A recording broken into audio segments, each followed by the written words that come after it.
ಎಲ್ರಿಗೂ ನಮಸ್ಕಾರ. ಶ್ರೀಲಕ್ಷ್ಮಿ ಕಿಚನ್ಗೆ ಸ್ವಾಗತ. ಇವತ್ತಿನ ವಿಡಿಯೋನಲ್ಲಿ ನಾವು ಪಾಲಕ್ ಪನ್ನೀರ್ ಹೇಗೆ ಮಾಡೋದು ಅಂತ ನೋಡೋಣ.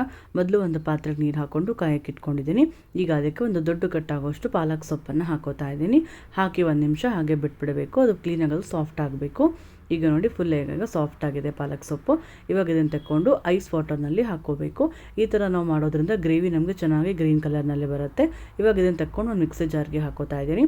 ಜೊತೆಗೆ 1 ಇಂಚ್ ಆಗೋಷ್ಟು ಶುಂಠಿ, ಹಾಗೆ ಒಂದು 3 ರಿಂದ 4 ಎಸಳು ಆಗೋಷ್ಟು ಬೆಳ್ಳುಳ್ಳಿ, ಒಂದು 4 ರಿಂದ 5 ಗೋಡಂಬಿ, ಜೊತೆಗೆ ಖಾರಕ್ಕೆ ತಕ್ಕಂತೆ ಹಸಿಮೆಣಸಿನಕಾಯಿ, ಇದಿಷ್ಟನ್ನು ಹಾಕ್ಕೊಂಡು ಸ್ವಲ್ಪನೇ ನೀರು ಹಾಕ್ಕೊಂಡು ಚೆನ್ನಾಗಿ ಈಗ ಪೇಸ್ಟ್ ಮಾಡ್ಕೋಬೇಕು. ಈಗ ಒಂದು ಪ್ಯಾನ್ ಇಟ್ಕೊಂಡಿದ್ದೀನಿ. ಅದಕ್ಕೆ 1 ಚಮಚ ಆಗೋಷ್ಟು ಬೆಣ್ಣೆ ಹಾಕೋತಾ ಇದ್ದೀನಿ. ಒಂದು 3 ರಿಂದ 4 ಚಮಚ ಆಗೋಷ್ಟು ಎಣ್ಣೆ ಹಾಕೋತಾ ಇದ್ದೀನಿ. ಎಣ್ಣೆ ಸ್ವಲ್ಪ ಚೆನ್ನಾಗಿ ಬಿಸಿ ಆಗಬೇಕು. ಈಗ ಇದಕ್ಕೆ ಚಕ್ಕೆ, ಲವಂಗ, ಹಾಗೆ 1 ಏಲಕ್ಕಿ, 1 ಪಲಾವ್ ಎಲೆ, 1 ಚಮಚ ಆಗೋಷ್ಟು ಜೀರಿಗೆ ಹಾಕೋತಾ ಇದ್ದೀನಿ. ಹಾಕ್ಕೊಂಡೋದನ್ನು ಕೈ ಆಡಿಸ್ಕೋಬೇಕು. ಅದೊಂದು ಸ್ವಲ್ಪ ಫ್ಲೇವರ್ ಬರೋ ತನಕ ಅದನ್ನು ಚೆನ್ನಾಗಿ ಕೈ ಆಡಿಸ್ಕೋಬೇಕು.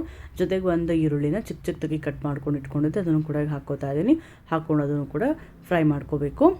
ಸ್ವಲ್ಪ ಈರುಳ್ಳಿ ಫ್ರೈ ಆದಮೇಲೆ ಅದಕ್ಕೆ 1 ಟೊಮ್ಯಾಟೊ ಕಟ್ ಮಾಡ್ಕೊಂಡು ಇಟ್ಕೊಂಡಿದ್ದೆ, ಅದು ಕೂಡ ಈಗ ಹಾಕೋತಾ ಇದ್ದೀನಿ. ಹಾಕೊಂಡು ಅದನ್ನು ಚೆನ್ನಾಗಿ ಕೈ ಆಡಿಸ್ಕೋಬೇಕು.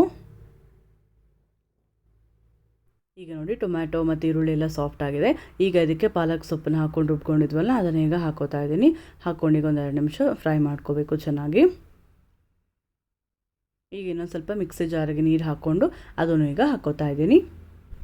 ಹಾಕ್ಕೊಂಡು ಕನ್ಸಿಸ್ಟೆನ್ಸಿ ನೋಡ್ಕೊಳ್ಳಿ. ಅಕಸ್ಮಾತ್ ಇನ್ನೊಂದು ಸ್ವಲ್ಪ ಗಟ್ಟಿ ಆಯಿತು ಅಂತ ಅನಿಸಿದ್ರೆ ಇನ್ನೊಂದು ಸ್ವಲ್ಪ ನೀರು ಹಾಕ್ಕೊಂಡು ಅಡ್ಜಸ್ಟ್ ಮಾಡ್ಕೋಬೇಕು. ಜೊತೆಗೆ ಈಗ 1 ಚಮಚ ಆಗೋಷ್ಟು ಉಪ್ಪನ್ನು ಹಾಕೋತಾ ಇದ್ದೀನಿ. ಹಾಗೆ 1 ಚಿಕ್ಕ ಚಮಚ ಆಗೋಷ್ಟು ಗರಂ ಮಸಾಲ ಹಾಕ್ಕೊಂಡು ಈಗ ಚೆನ್ನಾಗಿ ಮಿಕ್ಸ್ ಮಾಡ್ಕೋಬೇಕು. ಈಗ ನೋಡಿ ಫ್ಲೇಮ್ನ ಮೀಡಿಯಮ್ನಲ್ಲೇ ಇಟ್ಕೊಂಡು ಚೆನ್ನಾಗಿ ಈಗ ಕುದಿಸ್ಕೋಬೇಕು. ಜೊತೆಗೆ ಈಗ ಚಿಕ್ಕ ಚಿಕ್ಕ ಕಟ್ ಮಾಡಿರುವಂಥ ಪನ್ನೀರ್ ಹಾಕೋತಾ ಇದ್ದೀನಿ. ನಾನಿಲ್ಲಿ ಪನ್ನೀರನ್ನ ಫ್ರೈ ಮಾಡಿಲ್ಲ, ಹಾಗೆ ಡೈರೆಕ್ಟಾಗಿ ಹಾಕೋತಾ ಇದ್ದೀನಿ. ಅಥವಾ ಪನ್ನೀರನ್ನು ಫ್ರೈ ಮಾಡ್ಕೊಂಡು ಕೂಡ ಬೇಕಾದ್ರೆ ಹಾಕೋಬೋದು. ಈಗ ನೋಡಿ ಪನ್ನೀರನ್ನು ಹಾಕ್ಕೊಂಡು ಈಗ 1 2 ನಿಮಿಷ ಚೆನ್ನಾಗಿ ಅದನ್ನು ಕುದಿಸ್ಕೋಬೇಕು. ಇದಕ್ಕೆ ಲಾಸ್ಟಲ್ಲಿ ಕ್ರೀಮ್ ಬೇಕಾದ್ರೆ ಹಾಕೋಬೋದು. ನಾನಿಲ್ಲಿ ಗೋಡಂಬಿ ಹಾಕಿರೋದ್ರಿಂದ ಕ್ರೀಮ್ ಹಾಕಿಲ್ಲ. ಈಗ ಪಾಲಕ್ ಪನ್ನೀರ್ ರೆಡಿ ಆಯಿತು. ಹಾಗೆ ಇವತ್ತಿನ ವಿಡಿಯೋ ನಿಮಗೆ ಇಷ್ಟ ಆಗಿದ್ರೆ ಲೈಕ್ ಮಾಡಿ, ಹಾಗೂ ಫ್ಯಾಮಿಲಿ ಫ್ರೆಂಡ್ಸ್ ಜೊತೆ ಶೇರ್ ಮಾಡಿ. ಎಲ್ಲರಿಗೂ ಧನ್ಯವಾದಗಳು.